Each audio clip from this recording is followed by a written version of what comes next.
Are we good now? We are good now. Good morning. Thank Good you. morning. How are you? Sorry about that. Technical difficulties.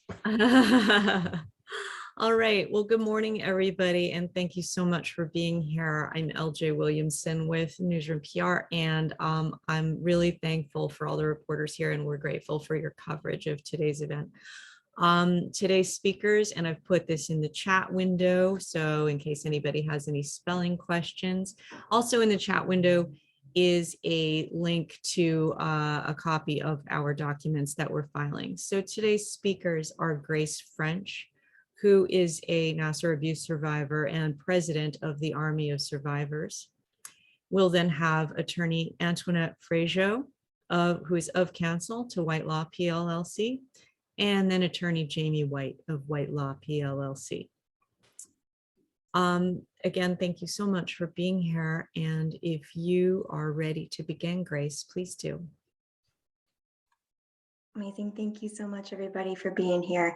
My name is Grace French, and I'm the founder and president of the Army of Survivors. Not only am I a survivor, but I'm also an advocate, a marketing professional, a sister, fiance, daughter, and founder. Since I came forward about my abuse in 2018, I have dedicated my life to eliminating sexual assault and bringing awareness to sexual violence within athletics. Since this case broke 4 years ago, Michigan State University and USA Gymnastics have been talked about as the enabling institutions that allowed the abuse of hundreds of young athletes to occur. Due to the Department of Justice's report in July, we now know that the FBI should be included in that same group and therefore should be held accountable as well. The FBI, a government institution charged with protecting citizens, failed to protect children and athletes. They put their selfishness above our well-being, and that lack of action by the FBI caused avoidable trauma for survivors like myself. No one should have been assaulted after the summer of 2015 because the FBI should have done its job. To know the FBI could have helped to avoid this trauma, it disgusts me and it hurts me. This incredible systemic breakdown shows that there is needed change in the way that the FBI responds to cases of abuse. We need to continue to pursue accountability for the institutions that allowed athletes and children to continue to see Nassar long after reports were made. They left us at the disposal of a predator. This is about showing those institutions who continue to harbor, enable, and protect predators that they won't get away with it, that there are consequences for turning a blind eye to abuse through inaction. Survivors deserve justice in whatever form that may be. No amount will make up for the abuse that so many endured, but it can be a step toward healing for hundreds of survivors. To those survivors who may be struggling today, you are not alone in this journey. You are worthy of justice. Thank you. Thank you, Grace. Next, I'd like to introduce Antoinette Frazier, who is of counsel to White Law PLLC. Good morning, everyone. I wanted to make a brief statement on behalf of my clients. The Department of Justice is the top law enforcement agency in the United States. It has the most power in our country, and the FBI is under the jurisdiction of the DOJ. When Nassar's sexual abuse of children was reported to the FBI, they turned a blind eye. These agents who failed to act led to this monster continuing to sexually assault women and children for approximately 16 more months. Imagine allowing a sexual predator to continue doing these horrific acts on women and children for 16 more months, wreaking his sick terror on them. And not only did these women and children suffer these unspeakable sexual assaults over and over again, but now they must live with the emotional and mental trauma that permeates their lives every single day. If the FBI had done its job, protected women and children from this monster, Nassar's access to them could have been stopped. If nothing else, the FBI should protect the people in our country. That is the job they are tasked with. Instead, they were careless, reckless, and grossly negligent. Because of that gross negligence, women and children must live with the memories of repeated sexual assaults over those 16 months. This gross negligence needs to stop. This disregard for the physical and emotional well-being of our women and children needs to stop. This silent agreement by the FBI allowed a monster to continue sexually abusing our children, which are our most precious gifts. And if there are those within the FBI that cannot and will not protect the people of this country, our women, and especially our children, from being sexually assaulted by monsters like Nassar, then they need to step aside and allow those who will fight for it and protect them to step in. And I'd like to point out, we use this word survivor, and Grace is such a wonderful survivor, but we use it so carelessly. But truly, the meaning of the word survivor is these individuals are gathering their strength from deep within themselves, and stepping forward each and every day to live their life. And you need to understand the depth of that. Thank you. Thank you, Antoinette. As LJ indicated, my name is Jamie White. I represent several women who were assaulted by Larry Nassar. I echo the sentiments of Ms. French and Ms. Frazier. And at this point in time, I would like to speak a little more specifically as to the basis for our claim. Yesterday, 13 claims were filed by women who were assaulted by Larry Nassar after July of 2015. They were filed on what's known as the Federal Tort Claim Act. Most recently, we've seen this statute utilized in procuring justice for the victims of the Parkland shooting. These claims were filed with the Office of the General Counsel for the Federal Bureau of Investigation, seeking $130 million in damages. The public has become unfortunately aware of the history of events that led to claims against Michigan State University, U.S. Gymnastics, Twistars, and individuals within those organizations. Today, we're here to talk about something different. These are claims that accrued distinctly outside of the scope of the responsibility for those individual organizations. On July 28th of 2015, the FBI had a meeting with U.S. Gymnastics where it learned for the first time that Nassar had been assaulting young women. In particular, the FBI was informed that 3 gymnasts had been assaulted. It is the FBI's policy, formal policy, that reports of child abuse be dealt with immediately. Senior officials for several years after July of 2015 committed multiple civil and criminal offenses. After the July meeting, there was little action until September 2nd, 2015. 5 weeks after the initial report of him being a sexual predator, there was an interview with one of the victims.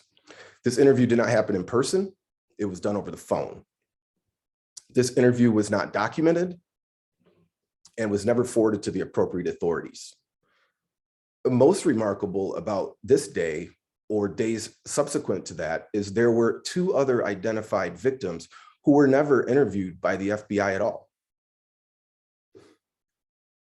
Agent Abbott, the officer in charge, the agent in charge at this point in time, for reasons unknown, did not reach out to the other victims.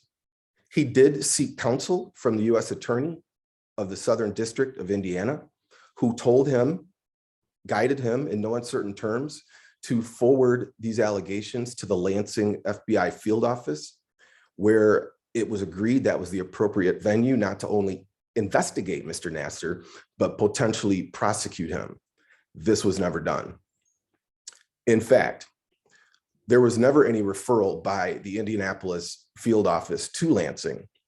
17 months after that July meeting, there was a referral to the Lansing FBI. It was not a referral from other FBI agents. It was a referral from the MSU Police Department, who through their own due diligence had blown this case wide open and ultimately decided to bring in the FBI was an important matter, of course.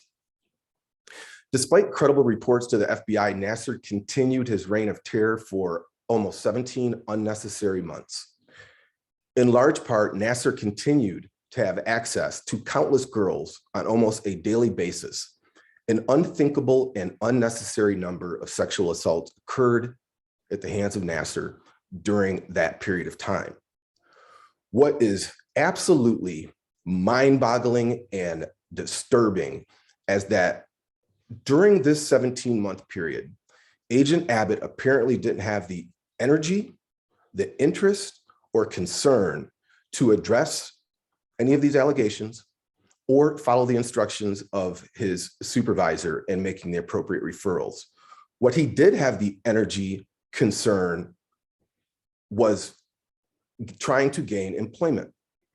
At the same time that Agent was communicating with then CEO Steve Penny about the allegations that have been made in July, he was trying to procure employment with the United States Olympic Committee, an organization which Steve Penny had significant influence in relationships therein.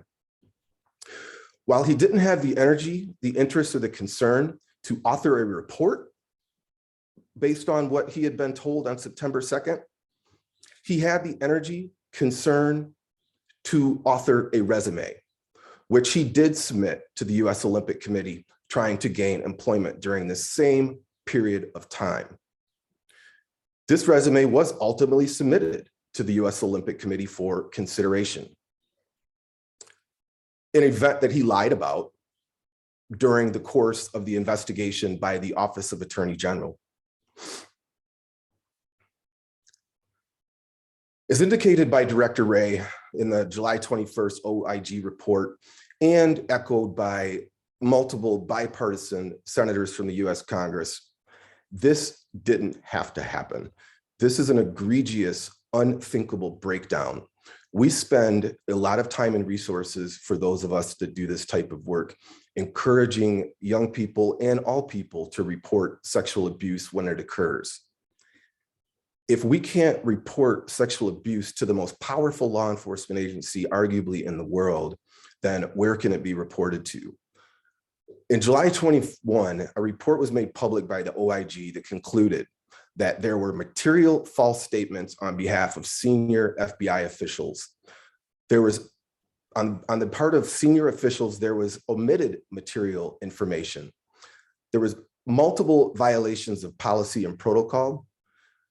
There was, in particular, violations of protocol and policy that was designed to deal with the allegations of harm against children. And as if that wasn't enough, in May of 2016, the Los Angeles field office of the FBI received credible information of widespread and horrific abuse perpetrated by Nassar. Different allegations than they had received in July of 2015.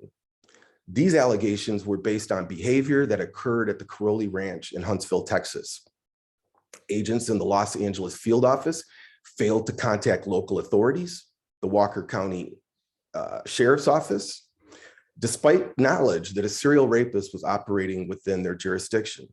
They failed to refer the case to the Lansing FBI field office and ultimately did not take any action until the MSU-PD opened the case in Lansing almost 17 months later, very similar to the negligence we saw in Indianapolis.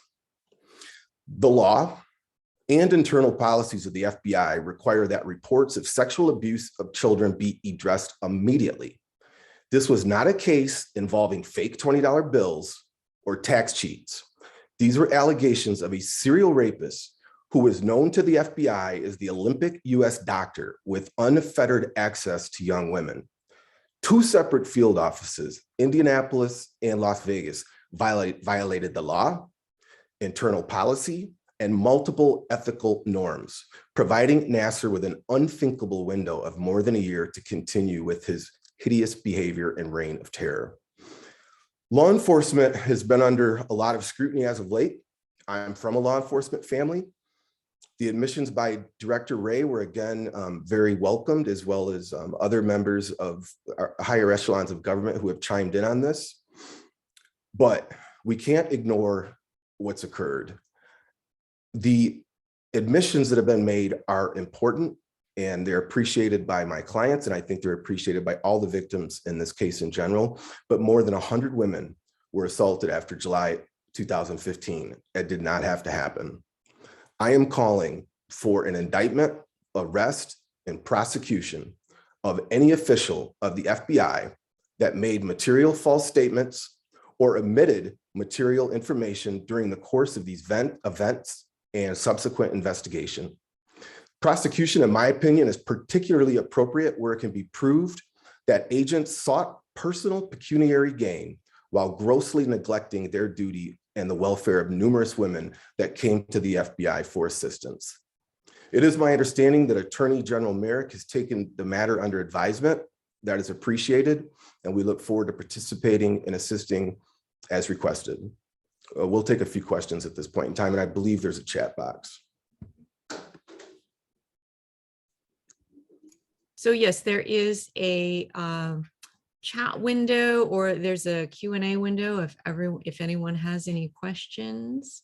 If you could please type your questions in there.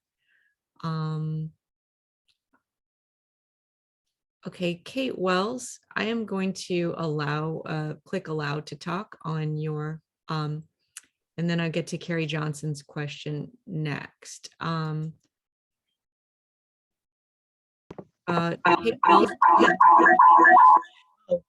Sorry about that. You know what? Kate, I'm sorry, I've muted you because of the echo problem. I'm gonna move on to Carrie's question. If you could type your question in the chat box or in the Q&A box. Next, we'll get to a question from Carrie Johnson. Her question is, have you had any response from the FBI yet to the filing of these claims? We have not. They were filed yesterday, so I anticipate they will be in the receipt of the Office General Counsel probably today. And Carrie, the Federal Tort Claims Act is a little different than traditionally how we file lawsuits. There's a requirement that we file an administrative complaint to the appropriate agency, and that complaint exists as notice to the FBI and the US government is our intent to file litigation, but that actual litigation can't be filed until 6 months after they've been in receipt of the administrative claim. And I guess more importantly, that 6 month is an opportunity to mediate the claim and try to come to some resolution. If after that 6 month period of time that does not occur, then we're authorized to file an actual lawsuit, which we have already drafted and prepared to do so. We have a question from Johnny Magdaleno at Indianapolis Star. He's asking about the document that we shared, the redacted document that we shared in Google Drive. It's one, he's saying, is it one of the 13 claims filed yesterday, correct? And I think the next logical question is how similar are all the claims to the one that we shared? Are they all fairly identical, or do they have individual differences?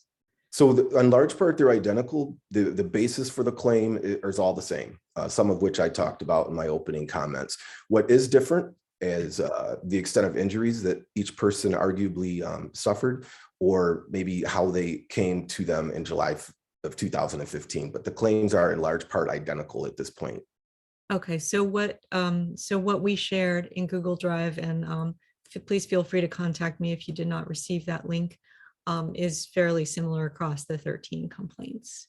And if I could just elaborate, LJ, real quick. So what we filed, so what you'll see in the sample that LJ has forwarded you is basically their template form. It's pretty straightforward. It's just personal information. And we created an addendum to that outlines what we believe to be the basis for our claim. All right. And next we have a question from Ed White with AP. Can you address how unusual it is to make a tort claim against the FBI for a failure to act? Typically, tort claims are made for direct injury, VA doctors, etc., for example. So how unusual is this? It's very unusual. As I indicated, we've seen this happen most recently under similar circumstances and allegations as it pertains to the Parkland shootings. Their FBI agents were alerted that the shooter in that case had a propensity to violence, and people were concerned that he was in fact going to shoot up the school. Action was not taken, similar to our case, and ultimately there was a claim filed under the FTCA.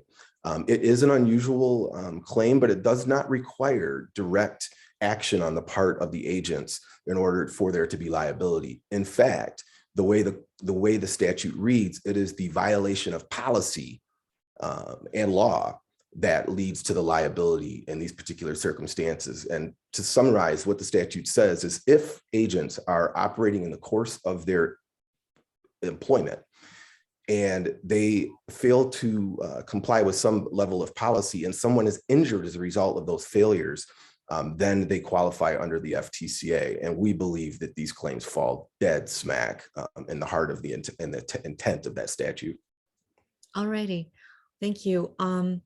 Hi, Kim. We have a question from Kim Kozlowski of Detroit News. Thanks for being here, Kim. Can you confirm all 13 claimants are anonymous? Also, can you tell us why these claims were not filed as a federal lawsuit? Sure, Kim. So there are Grace, obviously, is not anonymous, Grace French. Lindsay Lemke is also a part of this process, and she has been very vocal in public since this whole thing started several years ago.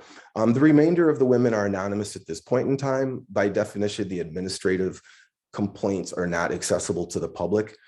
When we file a lawsuit, notwithstanding a couple of minors, I expect that people will be named publicly that are a part of that lawsuit process. And then the second piece of your question, I'm sorry. Yeah, why were these claims not filed as a federal lawsuit? Yeah, so the FTCA has it's a very unique statute. It's been around since 1946, and the government doesn't like to be sued. So they've set out different parameters that have to be followed and different obstacles that have to be hopped over. One of those is that there has to be an administrative complaint filed with the federal agency at concern. And if during that six-month period of time, it creates the ability for the parties to negotiate a settlement, you know, we're cautiously optimistic that there'll be some productive conversations. But until that 6-month period has expired, we're not able to file an actual lawsuit. 6 months from yesterday, you know, we'll be eligible to file a lawsuit in what I believe one of two jurisdictions, either the Southern District of Indiana or the Western District for the state of Michigan, and that's yet to be determined. Thank you. We also have a brief summary of this information in our press release, which just went out to everybody at the top of the hour. Ed White has another, oh, pardon me. I'm going to go next to Aaron Bowling from News 10 in Lansing. How many agents are believed to be involved in the negligence? How many are you looking to arrest and indict? So I'm not looking to arrest anyone, but I am asking that Mr. Garland and his agency take a look at all of the agents that were involved in this process. I don't think anybody should be left out of the inquiry. As far as how many, you know, I think at this point in time, we don't know. I mean, the Senate conducted a relatively thorough hearing where we heard from multiple parties that led to an investigation by the Office of the Attorney General. And we have a very good record that suggests that, you know, at least one, if not two people made false claims during the course of this investigation. And if during the course of discovery, which we'll have access to 6 months from now, we learned that other people were involved, you know, then they should also be held accountable. But at this point in time, I believe that it's an ongoing investigation. I think this was echoed by Attorney General Garland when he asked that prosecution be reviewed again just a couple of weeks ago. Okay, Ed White has another question. Will more people make claims? You said more than 100 women were assaulted after July of 2015. I do expect there to be more claims. I have been talking on and off with a colleague. I'll let him speak for himself as to who he is, but I know that he's been working diligently, procuring claims for his clients. And I certainly have heard through kind of a hearsay world that other attorneys are also preparing to file claims. So I do think that we're going to see several more claims.